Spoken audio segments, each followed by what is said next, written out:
Hey everybody, this is Mike, And this is Charles Woods.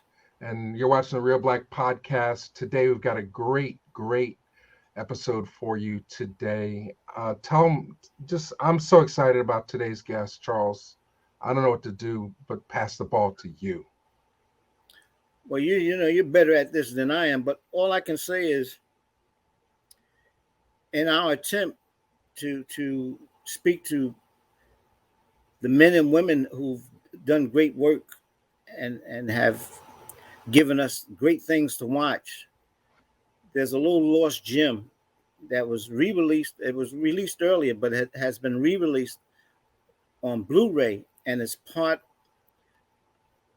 of a double package featuring, I guess, Richard Pryor is one of the reasons why they decided to put the two together.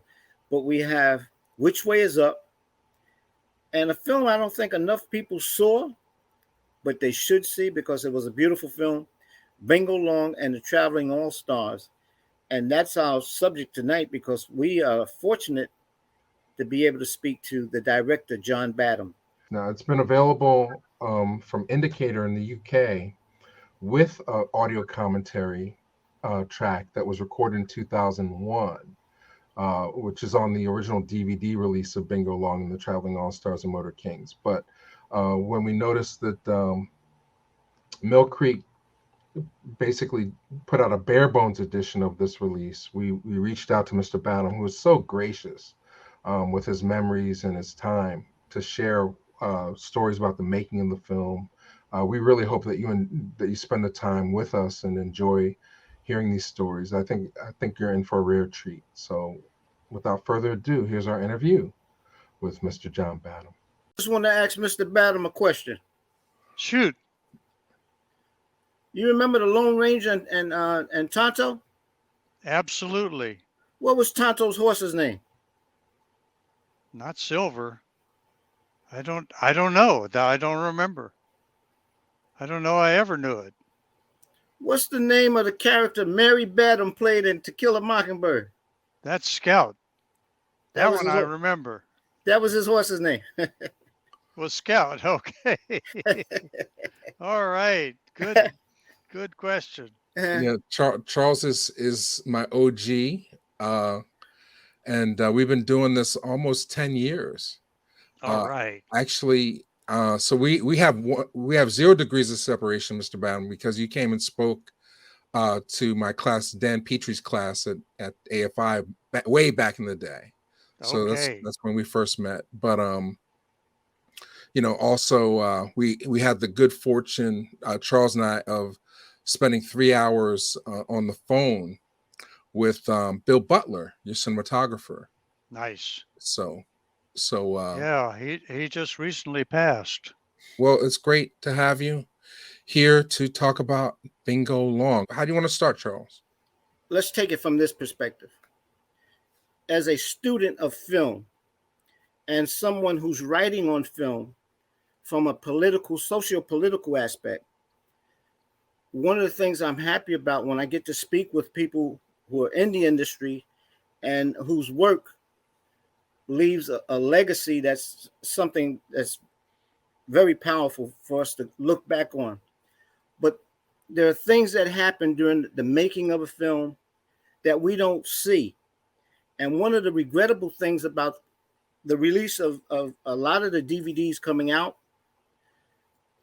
we get so anxious. We're looking forward to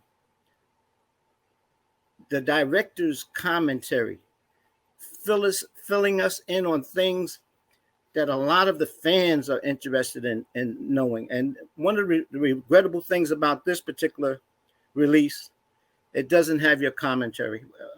And I want to get your feelings about that. And then how did you hear that this was coming out? Because you seem surprised about the cover of the DVD. I am surprised, and no, I didn't hear that it's coming out. I do remember doing a commentary on it. Mike, did you ever see one? Yeah, there is a commentary from 2001 that's on the DVD edition of the movie. which I had a chance to listen to. So, hopefully we won't repeat. We're going to go a different direction in our questions so that, people that have the DVD can more greatly appreciate the movie in addition to our interview today. And my understanding is that there's a British edition of Bingo Long on Blu-ray that came out a couple years ago that ported over that extra feature from the original DVD onto their Blu-ray. But I guess what they're saying is no one reached out to you on this edition to do anything. No, they're contractually obligated to reach out to me if they if they re-edit the film. If they say, like, make an airline version that's 10 minutes shorter, or a syndication version. They are doing that all the time, and I'll work with them on that. But something like leaving a commentary on or off, I've never been consulted about that. It was really good commentary track, so thank you for that. But what's interesting is July 16th was the anniversary of the release date of Bingo Long and the Traveling All-Stars and Motor Kings in theaters. It came out July 16th, 1976. Whoa, oh boy. Do you have any recollection of the premiere or anything around the opening of the film? Oh, I just know that that all of us connected with it we're just watching the box office. My producer, Rob Cohen, was calling theaters directly, talking to the manager about every 2 hours. How many people showed up? How many people? Anybody there? Anybody there? And then if it was not a big house, he would get all depressed. And oh, that's right. This was your first feature film. That's right. Yeah, it was. So I was used to looking at television ratings, Nielsen ratings, but not familiar with how this worked at the time. And you had to call up a certain telephone number to get the absolute grosses, because there was no such thing as online. So you'd have to call some guy who would read out to you what every theater in America had been doing. And it was a hit that weekend, right? Well, it was in some places, and in other places, it fell flat. It didn't attract as many people as we were hoping, because we had been to previews, many previews, that the whole house was going to explode, the theater was going to explode. I had one in Detroit that I thought I'd died and gone to heaven. I never heard such a fabulous reaction to a film. And then other ones where people were, not that connected to it. But one thing I do know for sure is if I could get people to see the film, they would really enjoy it, no matter where they were from. And I remember having people say to me, well, I don't know why I should see that film. Say, come on, I can run it for you. I've got a 16 millimeter at my house. Oh, I don't know. I might, please. And then afterwards they're going, what a great movie. I'm so glad you made this. Why didn't people like it? I said, for the reason I had to drag you in here. Bingo Long, on the plus side, people loved it. People who saw it, they loved it. And it still gets high reviews from people who watch it. They love the film. But I think, having seen it in the theater, I think the attempt by Motown and Paramount and Universal, this is what I want to see if you have any opinions about. We had to deal with what was called blaxploitation. Absolutely. I remember it well. And so there was an attempt to get away from the characters that made blaxploitation so popular. Yes. These tricksters and things like that. And so a number of films, and Motown had a history from the success it had as a record industry. They always knew the importance of going for the crossover dollar, appealing to as much of the audience as possible. Right.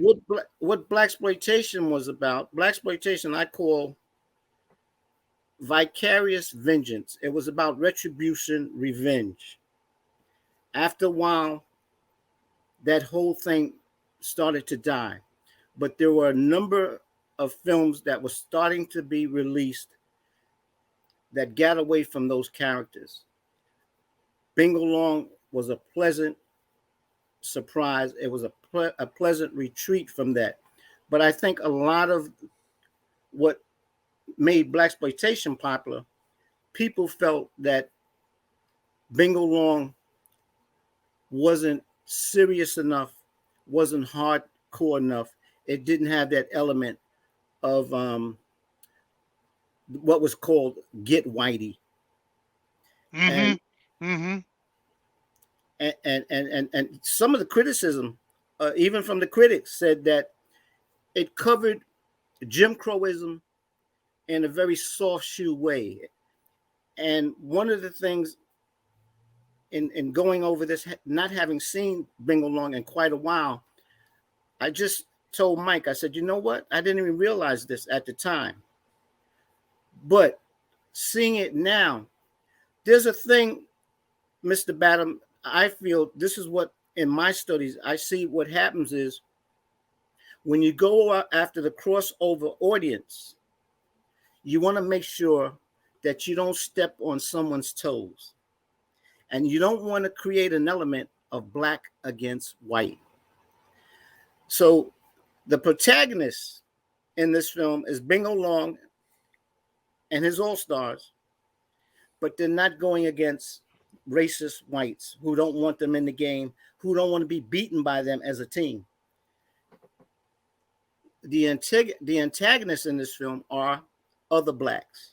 Well, I think you're right, and when the team found that they were being locked out of the playing other black teams by the owners because they'd gone independent, they suddenly realized that there were plenty of teams, white teams, that they could play in a barnstorming fashion, and that ran up against its own difficulties of racism and prejudice, which is very much part of the plot. And you're right, it was dealt with in a kind of a soft shoe way, because of trying to appeal to two sets of audiences. And I remember in particular, there's a sequence where the guys have run out of money and they've had one of their cars sold out from under them, and they have to go out and go potato picking. And we built a billboard that we put in the middle of the potato field that had white people in a car saying, "What's this? All of this about a recession?" And here's a lineup of black people in front of the billboard, waiting to get paid pennies for what they did all day long. And I didn't have final cut on this movie, and the studio came in and insisted that we take that billboard out. Mm. We didn't want to make white people feel guilty. Mm-hmm. And I got some notes afterwards from some people that said, "Oh, we're so glad you didn't make us feel guilty. You didn't come and blame us for all that." And that was not the way I would wanted to have done it. I didn't want it to be a hardcore blaming thing, but I did want it to be make people aware of a lot of what had gone on in the past. I grew up in Alabama, and I was very much aware of what had gone on. I moved there from England when I was 6 years old with my parents, and it was quite a shock to me to see how people were treated down there. Not something I was used to. I never did get used to it, and was glad to be able to make a film trying to promote some kind of brotherhood. The experience you had in Alabama when your mother remarried to the Air Force general, right? That's right. Yes. And that experience, because there seems to be a connection you had. What was that, Rickfield, where both the white barons, Rickwood Field, yeah, the Birmingham Barons played there, and the Birmingham and the Black Barons played there too. Right. So, was this discussed with your familiarity with some of the background of this movie? Was that discussed with anyone? Like, how did you get assigned to do this film? I was working on a movie of the week because I was still doing television, and I heard that Steven Spielberg was going to do this movie, and we were both at Universal under contract at that time as directors, and then all of a sudden he wasn't going to do it because he had gotten tangled up in the finishing of Jaws, and that was taking all of his time. And he said, I just can't get this fit in to my schedule. And all of a sudden they're looking for another director. And I think they went to a couple of other people, but they couldn't find people that could do it as inexpensively as they wanted to do it. They were talking to directors who wanted bigger crowds and bigger this and bigger that. And they went, I don't know. I don't think we can afford that. But here's this guy who makes good television movies and could, probably do it for the kind of budget that we can afford, which at the time was right around $4 million, which was not bad, but it was pretty expensive for what was supposed to be a low budget film. I think it had an aggregate budget of $9 million. Okay. Wikipedia says 9 million and that it grossed 33 million. Yeah, but basically on a 3-to-1 ratio, maybe it didn't do bonkers, but it didn't lose money. No, it was okay. It did all right. The other thing is getting to your participation. Knowing Rob Cohen, was that helpful for you? I had met him before he even started working for Berry Gordy, mm-hmm. and Rob was actually the person that found Bill Brashler's book, The Bingo Long Traveling All-Stars and Motor Kings, and he did something very brave, which was not to take an option on the book for $10,000 for a year, which had been a standard way that you did it. He persuaded Berry Gordy, just put out the money, buy the whole thing. I think it was $75,000 all at once. And I asked him at the time, I said, Rob, why did you do that? He said, because I wanted us to make that movie. And if we'd spent that money, they were going to have the pressure on them.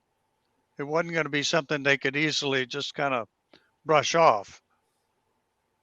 And Berry Gordy was very excited about the possibility of making a comedy about the period. And of course, it's a comedy in a certain sense. The players that we had that played in that time, said, if you didn't find a way to laugh at what was going on, you would have killed yourself.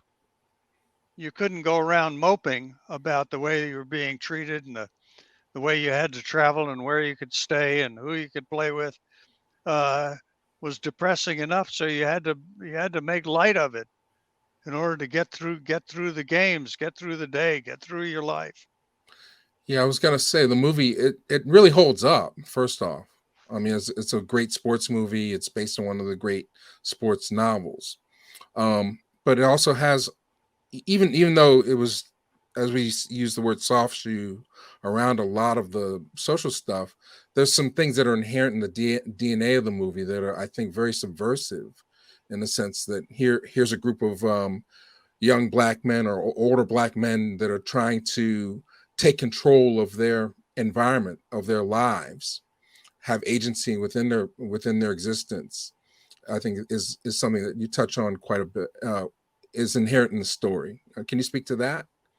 Yes, it is. I mean, you know, uh, early on, Billy Williams' character Bingo is talking with Leon James Earl Jones, and they're talking about W.E.B. Du Bois taking control of the means of production, not to be puppets or slaves to, you know, to other people, work for themselves. And I thought this was always a very strong message. Lord knows W.E.B. Du Bois was, you know, not shy about speaking his opinion, and it was inspirational for people. So that them going out on their own barnstorming was a very brave move for these characters in this movie. Right. Yeah, I thought that that introduction of Du Bois by James Earl Jones' character to Bingo Long was strong, because in a way that was a subversive message. And one of the things I've always been fascinated with in terms of art, like if I'm in your class, I would ask you, there's always been this age-old question, Mr. Badham, about art for whose sake. And a lot of the attempts to speak truth to power, we know there are a lot of things that we want to say, but they won't get heard because a lot of people be turned off to it. So the art, the artistry comes from someone knowing how to get something said that a lot of people would reject, but getting that message some way, somehow. That is an art in itself. It's very tricky, and you know that one thing people do not like to be preached to when they go to the movies. They say they got another place we go to get preached to, and that's church, and that's fine. But if I'm going to pay my $3, which is about what the theater cost at the time, you know, I'm there going for a good time. But that character, you know, it also runs across in Tony Manero's character, someone who's trying to have control of their life. I mean, is this something that you look out for? I mean, do you have thematics that are recurring in your body of work, you think? Well, it probably has to do with me liking strong characters, and characters that, you know, that are trying to forge their own destiny or unsure about their own destiny. In the case of Tony Manero, here's a guy who doesn't realize how talented he is and how he can escape this kind of insular place in Brooklyn. And if he could get brave enough to get himself out of there, he could have all kinds of possibilities. So there's that about that set of characters, and here is with Bingo, we have, you know, people who are excited to try to be able to create their own destiny. This is your first film. Now, I know you spoke about how one time you told a cameraman you wanted a certain shot, and then they kind of like had this look where, does this guy know he's from TV? He's asking me to do a TV shot. Yeah, it it it was like a knife in the back, you know, or it certainly stung. I'll say that. It wasn't a knife in the back, but it did sting, and it was a bit of a put down, but I couldn't do anything about it. I just had to keep on going. You know, I wasn't going to raise a fuss with my cinematographer over that, because I had still got 7 or 8 weeks more of movie to work with him on. Well, you'd worked with Bill Butler before, though, right? As an associate producer, we worked together on a television film called Clear and Present Danger, which was about pollution in cities that were killing people, terrible pollution. And it was the first time that NBC had been willing to do something where we were talking about, polluting cities and so on. And I wound up sending Bill Butler and the director down to Birmingham, Alabama, because there was some of the worst pollution going on there from the steel mills and the iron mills that were just pumping this poison out into the air on a daily basis. Killed my father, who had emphysema from breathing that for his whole life. So, you and Bill, I'm quite sure you guys, both of you had a history in television. That must have been great. You had that to share. Yes, it is, and of course, Bill had worked on just on Jaws, and that was, as we were shooting, it was going through the roof. So he was very excited and proud of that, as well he should have been. And that was a devilishly hard movie to make. This was probably a walk in the park compared to Jaws. Yeah, what were some of the challenges in making Bingo Long? I when we talked to Mr. Butler, he talked about the racial climate that existed down there in Georgia. Well, we were nervous about taking an entire black team down to in the middle of Macon, Georgia, but the hotel, I think we were at a Hilton hotel, was very welcoming, and every one of us in the company was staying there. We almost filled up the hotel, and I think we were nervous about it, but we really didn't run into very much negativity at all, or at least I never heard of any. I heard of 1 or 2 minor incidents. Maybe a Teamster had said something that he shouldn't have said. That's about all I can recall. I mean, I was greatly relieved because I've seen it. I was around Birmingham when Bull Connor was, sicking the dogs and cattle prods on people. And, I knew things could get pretty nasty. But in this particular case, like the mayor of Macon, Georgia, went out of his way to accommodate us. And he was he was known as Machine Gun Ronnie, who had taken a machine gun to some kind of riot where he was going to participate with the police in this. But I think he somehow saw, that there were better ways to behave, that he didn't have to be like that. Right. Well, you certainly had an all-star cast, so that probably didn't hurt. Absolutely. Yeah, you couldn't have more distinguished actors than we had, and everybody wanted to be in it.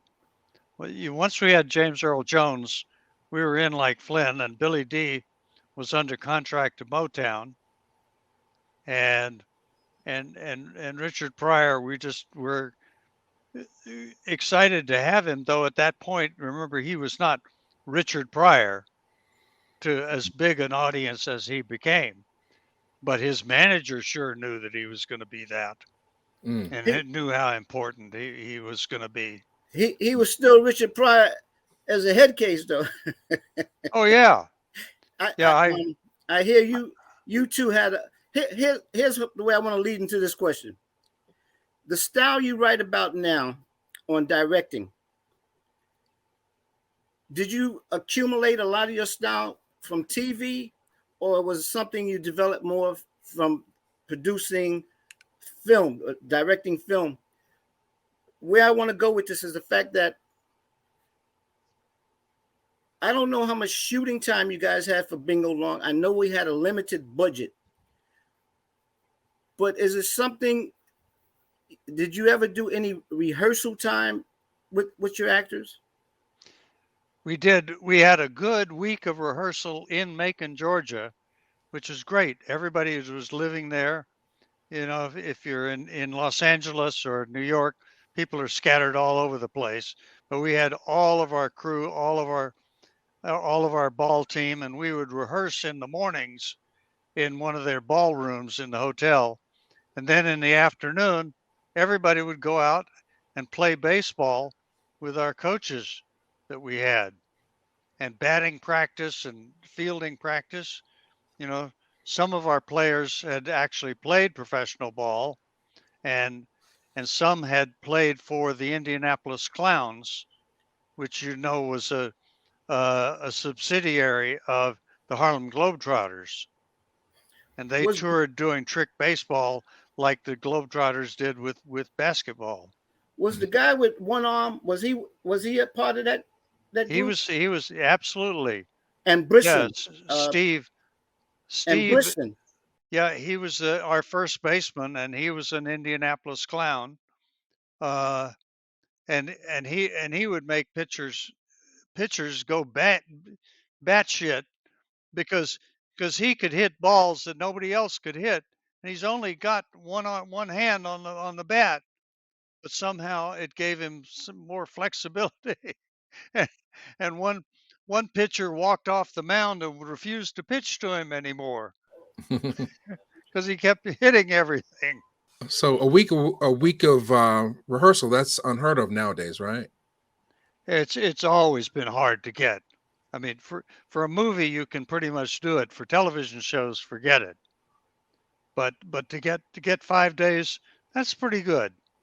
That's nice. You can get a lot of people comfortable with each other, comfortable with their characters, time to raise questions about the dialogue and why would my character do this and all that stuff you don't want to be talking about on the days you're shooting, because you just waste a lot of time. But you can take plenty of time in rehearsal. So it was good. And we also had to teach everybody how to cakewalk. Oh, yeah.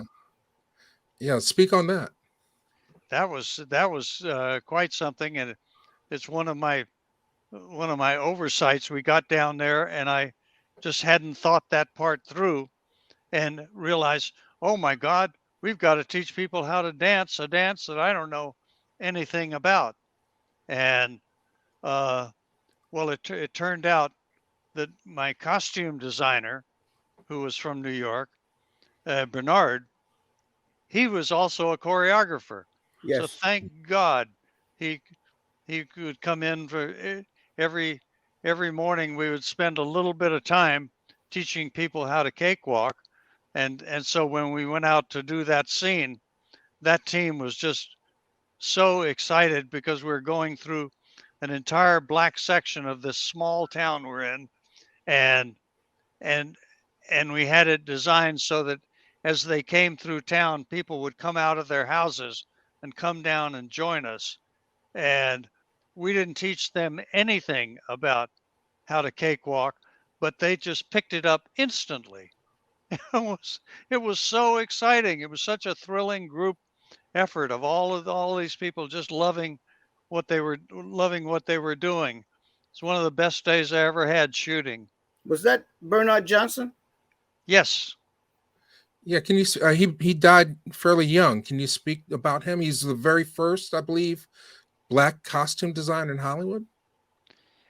Well, I knew, we were trying to employ as many black people who were below the line as possible, and having him was great because he had such a wonderful sense of costuming Billy D, of our baseball costumes, everything. He just got that period and had so much flair and fun with it. Yeah, the satin baseball caps are definitely something that stands out. That blue satin. Oh, right, yes. They Yeah. were pretty, but you know that the fact he could line up the team in a big lineup and have the title of the movie, you know, on their uniforms.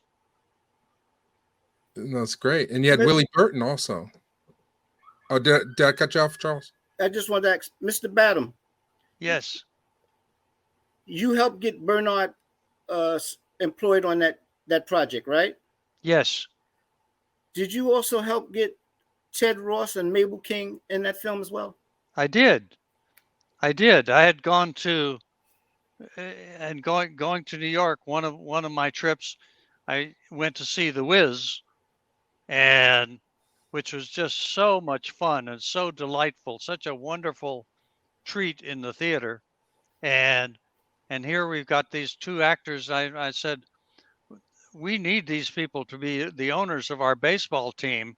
And Mabel King, there weren't any female owners that I know of, but wouldn't it be fun to have somebody who would put up a big argument with Ted Ross's character? They were You great. know, that they would be bonking heads all the time. And she was just a treat because she was just so much fun and so excited to be in her first movie. The two of them going at each other, that added so much hilarity to the film. It was a pleasant surprise. They were great. Oh yeah, absolutely. Yeah. So you come from a casting background. I mean, how involved were you in terms of the rest of the cast? Well, totally involved.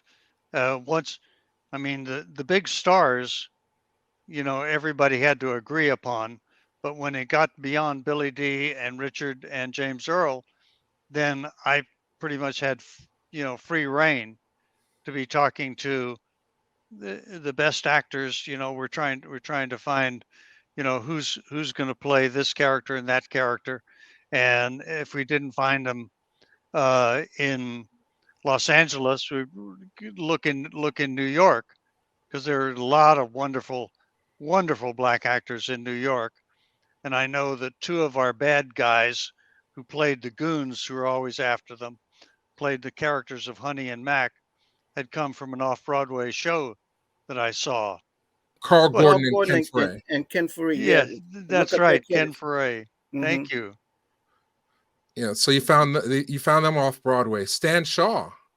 Stan Shaw we found in Los Angeles, and Stan, you know, has the body and the build of a weightlifter, somebody who's a serious weightlifter.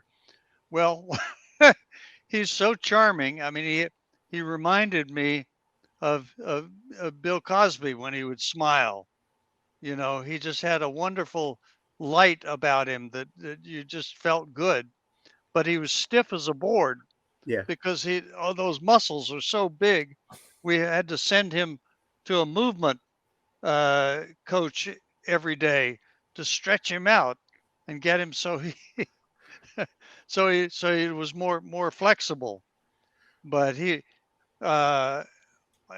brought a lot of lightness to it, and I put him in scenes with Billy with Richard, and he could hold his own with Richard Pryor. The film opens the year that Mr. Badham was born. It sure does. I didn't think about that. So I mean, this It definitely sure connects. did. Definitely connects to your memories of your childhood. Yeah. Oh, so Willie Burton. This is his second movie credit. Tony doing Burton. sound. No, Willie, the sound guy, the sound really? man. Yeah. Mhm. Oh yeah, Oscar winner. Willie Burton Oh, brought right. his boom operator Marvin Lewis, and we did several films together with Willie and Marvin, who were just the best sound men you'd ever want to be, want to work with. I just love working with both those guys. Now Well, Richard was somebody who always had a little bit of an edge to him. You never Mhm. knew. He always felt like he was always a little bit on the angry side, and and so it was tricky working with him, just to get so that he knew that I'm on his side, and I'm for helping him and encouraging him to do the kind of comedy that he wanted to do, to allow him to improvise as much as he possibly could, and that he had that freedom. Um, so Did uh, any did any of the antagonism, like Paul Schrader's very vocal about working with Richard Pryor on Blue Collar, which was the dynamic in that movie itself, with it was setting up a racial conflict with the Afro Koto and Richard Pryor and Harvey Keitel, and it seemed like it carries over. I mean, did you feel like some of the testing that Mr. Pryor was giving in Bingo Long had a racial component to it, or was it just like, all right, I have to put my trust into this person, and this is the process? well, I don't know. I felt like he could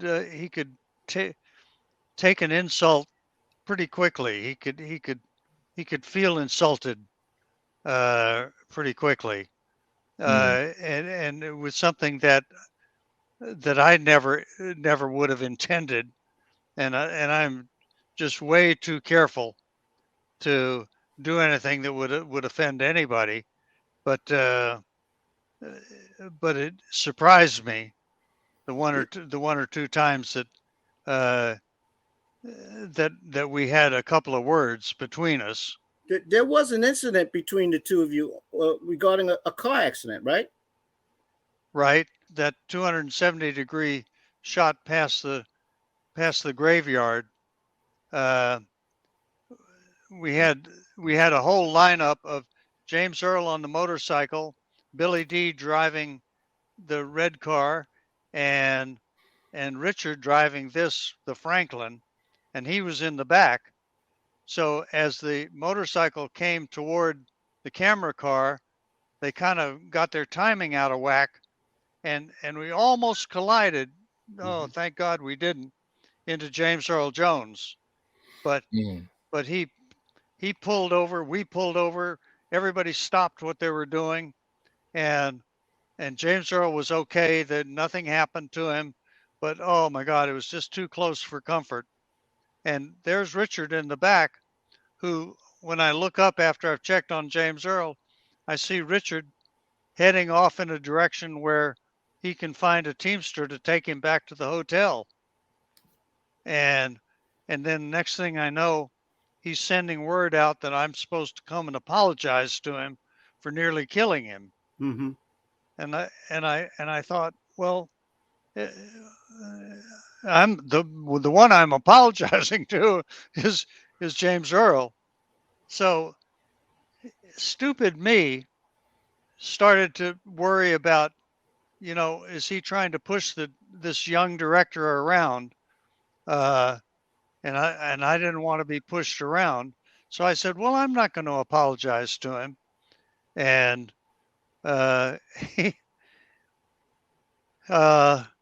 he came to me the next morning as I was going out to get in the car to go to the set, and he said, "You owe me an apology." And I said, "For what?" He said, "Because you almost killed me yesterday." I said, "No, it was James Earl that I was worried about. I think you were going to be fine." And he said, "Well, you don't care about me. I guess I'd just go home." Now comes one of the dumbest things I've ever done.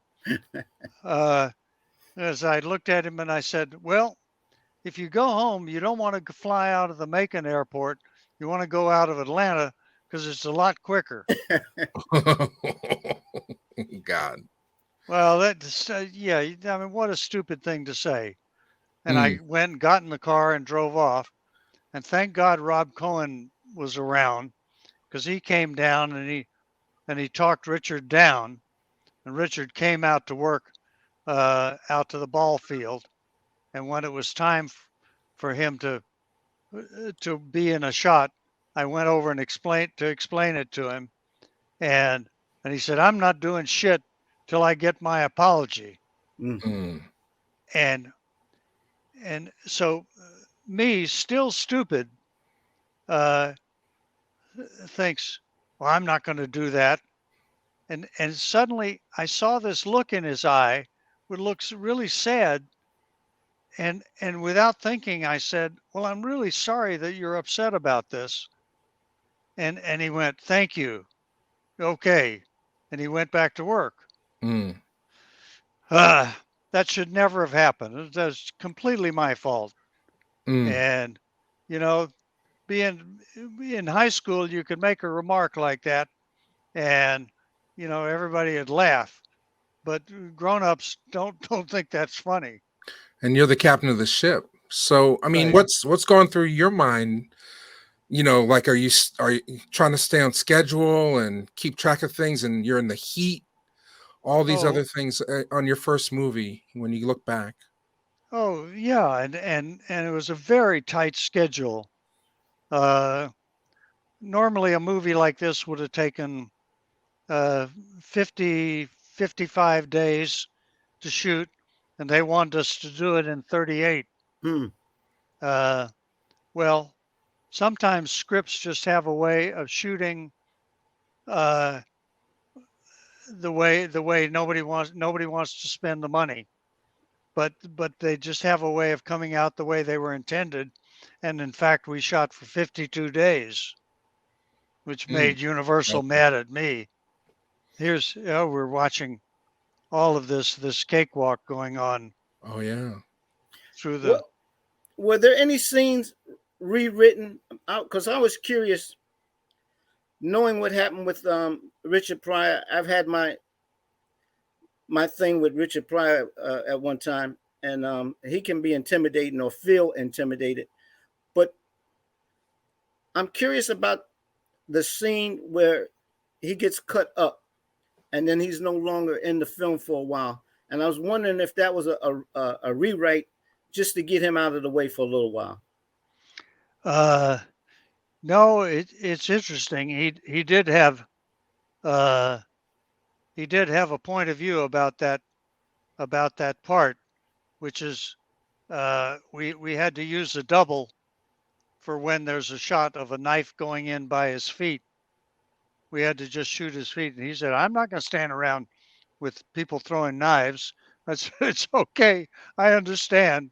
That's fine." But it was always one of those things that was important to the movie to know that they were experiencing real losses and real terrible problems, and that they would go to this extent, even though it was black on black. This team was having terrible troubles, trying to run a barnstorming team. Mm.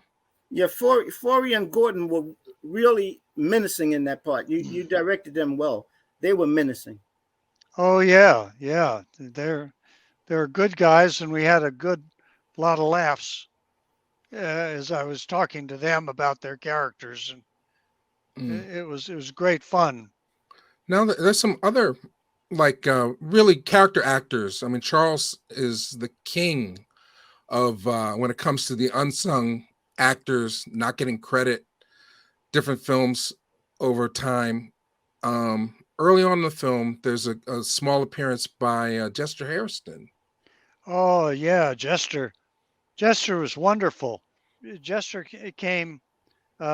We had to cast him kind of by long distance because we had run out of time, and he still wasn't cast when we started shooting the movie. But I had worked with him before on a Western with James Garner called Nichols, a series that James Garner did. And so he came, and as we're lining up the shot, I noticed he starts juggling 3 baseballs. And I said, "I didn't know you knew how to juggle." He said, "I didn't till 3 weeks ago, 2 weeks ago." He said, "I had to learn how to juggle." I said, does it say juggling? And he said, yeah, here in the script, it says he's juggling. I said, oh my God, I missed that too. He said, I did it on my knees beside my bed. I would juggle over the bed because I couldn't be bending up all over the time, bending over to pick up the balls. So I just did it on my knees and learned. And he was good at it too. I was surprised to see him do it. Yeah, bless his heart. And then he told me so much about him conducting choirs. Oh yes, all over, like 1,000 voice choirs and stuff. You also have Joel Flewellen in the movie. Oh God, yeah. Well, he's out in front of the barber shop. The cakewalk man. The cakewalk man, and he brought so much to it. You could tell that he had spent a lot of time because he's doing a cakewalk in there, and he made up the steps himself. He came so ready to work. It was just wonderful. What a gift. He fought long and hard to get a star for Dorothy Dandridge. Oh my God.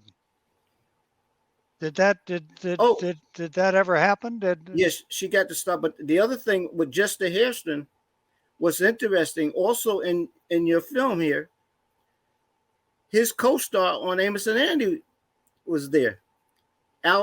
Alvin Childress. Alvin was in Amos and Andy? He played Amos. Oh my God. Oh my God.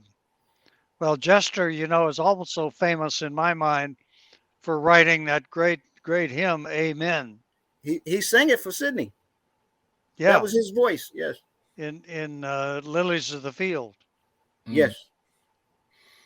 I mean, was there a conscious effort to bring those sort of legends from the past into your film, or was it just the nature of? We're just looking for the best actors we could find, and they were certainly all there. We didn't set out to do anything but find the best people to play the parts. Did you deal with Barry Gordy at all during the production? I did. We dealt with him while we were developing the script. He wrote 2 songs for the movie. I believe it's 2. You'd know from the credits. And he was very involved when we got to editing the film. When we had it in a good state, we invited him to come and, give us his commentaries and things that were working for him and things that were not working for him. And he was a treat. I was excited to be able to work with him because he's, even at the time, such a part of, Hollywood and music history. Mr. Badham, was there at any time, for example, there's the monkey shine scene where James Earl Jones' character says, "I'm not doing it." Were there any times where he or Billy D, where they would have a difference the way a scene was written, and they would speak to you how they wanted to act it out, how they saw it should be played out? Not that I remember. I was always very sensitive to that because certainly they know so much more about that life and that culture than I would ever know. So I was very sensitive to it and open to talking about it. But they were really, really good and trying to do the best job they could. But I'm always open. I have a philosophy of always say yes to actors, to give them a chance to try an idea that they may have and to try something out and not to say no. But James Earl is just so amazingly talented. He can make anything work. Yeah, can you speak a little bit about Mr. Jones and then maybe a little bit about Mr. Williams? Well, one thing that pops in my mind is how hard James Earl worked to lose weight. He had he knew that we were late in the movie. We were going to shoot a scene where he had to have his shirt off when they come up and bang on his door in the middle of the night and say, "We're going to form a baseball team," and and and he was always dieting, but when he opened that door in that scene, he looks great. I mean, that man is cut up one side and down the other. That's when he's with Penelope. Yeah, that's right. So, but people had such respect for him, and everybody just wanted to make him happy, and that was not hard. He was just such a terrific man, and with Billy D, we were spending most of our time trying to make him feel comfortable with his pitching arm, because he's not a pitcher, and you can't just pick that stuff up. So he's doing his best, but that old elbow and that old shoulder started giving him grief early on, and so every baseball coach we had was sending him off to therapy, to keep his arm in shape. Did Joffrey Brown help him at all? Because Joffrey Brown at one time, he was going to be a pitcher with the Chicago Cubs, and he was your stunt man. Yes, he was, and he was a great help to us in terms of helping the guys learn their baseball better, and he was a brilliant double, and he's doubled Stan Shaw, and he doubled Richard, and he doubled Jones. He doubled James Earl. Yes. Yeah. No, Joffrey was the best. Mm-hmm. And I was wondering, because he got the Taurus Award for Speed, the thing he did in Speed, the driving the vehicle. Was he someone who helped with the vehicles in this film, if you remember? Well, I don't think specifically with that anything. I mean, the big trick was our transportation chief, who had to round up all these period cars and keep them running, and keep the motorcycle running. The motorcycle was more trouble than any actor ever gave us. We started with one motorcycle, and it was always breaking down. So we got a second motorcycle, and that one was always breaking down. So we had two full-time mechanics always trying to keep these old motorcycles running. And of course, they would always break down right as we're losing the light. Things are getting dark. Then, okay, we're ready to shoot. Pup, pup, pup. Was that Joffrey doing a stunt for James when they went through the billboard? Yes, Joffrey doing that, and there's a scene with Stan Shaw catching a ball way out in center field that goes over a house and everything, and he leaps up in the air. That's Joffrey, because he could leap higher, way higher than Stan. I tell you another gadfly you had on that film, Eddie Smith. Oh, I don't remember Eddie Smith. Tell me about him. He's the diminutive stuntman. He worked on that film. A little short. Oh, okay. Yeah. I remember Dero Austin, and Okay. Dero played the catcher. He was our dwarf. Yes. And he got more girls than anybody else in town. I never saw a man have so many girls around him. He was only 3 foot 4 or 5, and funny, make you laugh, and a great catcher too. Wow. Well, that makes, we talked about the racial tension that existed in the small towns that you shot in, but it also must have been some joy for local Black kids and Black people to see a big Hollywood production come to their city. Can you speak a little about that side, the way the company was received by the Black members of the community? any black area that we would go into to shoot, people would all come out of their houses, came from everywhere, every direction. They surrounded James Earl, they surrounded Richard, Billy D, and Richard, God bless him, was as happy in the middle of those people. I mean, we were worried that he was going to be safe, as he'd be surrounded by hundreds of people, and and he's entertaining them and he's telling jokes, and they are so excited to see him. And I learned something about improvisatory stand-up comedians there, because as I'm watching him, and I'm so excited that he's doing this and he's being so wonderful to everybody. I noticed that he would tell a joke, and then his eyes would start kind of darting around as he's checking out who's laughing, and I began to have some sympathy for what a stand-up comedian must feel when you're out there telling jokes, and are they going to laugh or they're not going to laugh? How scary it is.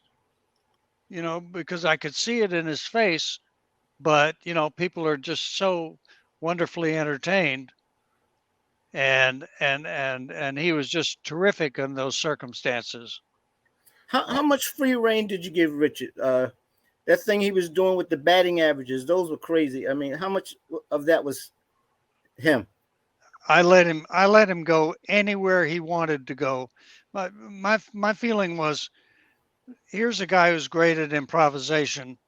Let's let him do what he wants. We've got a scripted dialogue. If he's not quite up to it this day, we can always rely on this. But let's let him have free reign. And so his timing and everything, like he's explaining batting averages, that's all Richard, and all an incredible sense of timing. Definitely. Mr. Badham, the film was shot. Charles, I can't stand it. Please call me John. Okay. Thank you. Bless your heart for Mr. Badham, but my father passed some years ago. John, the film was shot. The receipts come in. You had another project you wanted to do with Motown, The Wiz. The Wiz, yes. And two of those players you recruited right off the stage, Ted Ross and Mabel King. They were fantastic, and they ended up in The Wiz. But what did they tell you about how they felt you did with Bingo Long? What did you hear? Well, I heard a lot of nice things from a lot of people, and I heard people saying, "Well, we wish it had been a bigger hit," but the best thing that I heard was I got a call one day to fly to New York to talk to Robert Stigwood about a film called Sgt. Pepper's Lonely Hearts Club Band, and they called me on the basis of Bingo Long. They said, look at all this music in here and how much fun this movie is. That's what we'd like to have for Sgt. Pepper. What they didn't count on was I didn't like the script at all. And I didn't want to be rude about it, but I kind of hid low, went and talked to them about it, but said, I've got to go back to my house.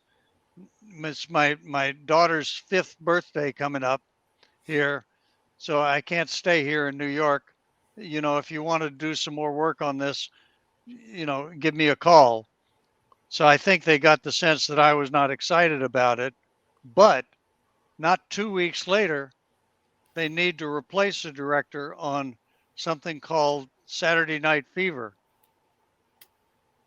And they said, you've got to come back to New York right away. I got on a plane the next day, and, we started shooting 2.5 weeks after that. What happened to Avildsen? Why did he leave the project? He didn't like the script that his screenwriter, John brought his screenwriter onto the project, and he didn't like it. Everybody else liked it. The producer, Robert Stigwood, liked it and thought it was wonderful. But John said, no, we can do better than this, and I'm going to bring a friend on who's a playwright, and we're going to work on this. So they developed a new script in about 4 weeks and brought it in. And Stigwood said, I don't like this script at all. And I like the original one. So they argued back and forth, and Robert is a very tough old Australian who's dealt with Elton John and every big musician he ever represented, and he finally said to John Avildsen, John, congratulations on being nominated for Rocky. And the bad news is you're fired. Mm. So Norman Wexler, they sent me his screenplay, and it was long. It was way too long, but it was so fabulous. It was so exciting. I never read anything so good. I couldn't believe that I was getting a chance to work on something that was that good. That has to be one of the most profitable films in film history. Oh yeah, because it was like a $3 million film, and definitely made over $300 million. Yes. Wow. Worldwide, I think. Something. But not counting the music. And yeah, and we're not even counting the music, which went double platinum, and I brought my composer David Shire onto it to do all the incidental music to go with the Bee Gees songs, and he worked with that. And I think David Shire made more money off that movie than I ever did, just from the album. Mm. So basically, working on Saturday Night Fever kept you out of the loop for The Wiz, or some other things happened?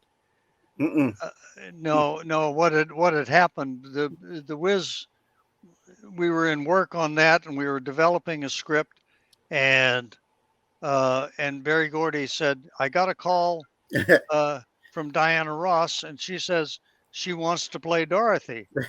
And I said, oh, but Dorothy's 6 years old. Because we'd gone back to the original Wizard of Oz and realized she wasn't 15 like Judy Garland. She was 6. And that started to make more sense about a cowardly lion and a tin man, and the the straw man, the scarecrow. That made more sense to me from the point of view of a 6-year-old. And I said, well, I don't think we're going to find a 6-year-old, but I'm forgetting the name of the girl that played it on Broadway. Stephanie Mills. Stephanie Mills. That's right. Yeah. Mm-hmm. She was very young, and I said, that's the way we're going to do it. Oh, Diana Ross, God bless her. What a great actress. What a great singer. What an amazing talent, but it's just jarring to me. I don't know how that's going to work. And they kept insisting, and I kept saying no. And finally they just said, that's it. She's in the movie. And did you have a contract to do that film? I did. And your stepfather told you, don't quit, let them fire you, right? That's right. Yeah. They teach generals something smart about business, and he's trying to impart something to me. So I said, well, we got to have a meeting about this, and we got everybody, all the producers in Universal and Motown in the same room. And I said, I figured out how to do this with Diana Ross. Did you ever see a film with Robert Montgomery, where you never see Robert Montgomery, but you only see his reflection Mm-hmm. You in know the that film, in Mike? It's Murder My Sweet or DOA, one of those two. Lady in the yeah, Lake. Lady in the Lake. Oh, okay. Thank you. Lady in the Lake, and you only see him in a reflection. I said, so what that means is we can see her feet and the ruby slippers. We can see her hands, and we don't ever see her, but it'll be her voice and everything. And I did. I sold this as sincerely as I possibly could, and and the room went quiet and dropped 20 degrees in heat. Suddenly everybody got real cold, and and I said, okay, I'll see you guys. I got to go. And they said, oh, we got to replace this guy. Thank you, Mr. Badham, for sharing your insights on the making of Bingo Long and the Traveling All Stars and Motor Kings, which is out now on Blu-ray from Mill Creek Entertainment. If you enjoyed this interview, please make sure that you're subscribed to both Reelblack 1 and Reelblack 2 so that you don't miss a single update. Thanks again for listening. This is Mike D for Reelblack. We'll see you at the movies.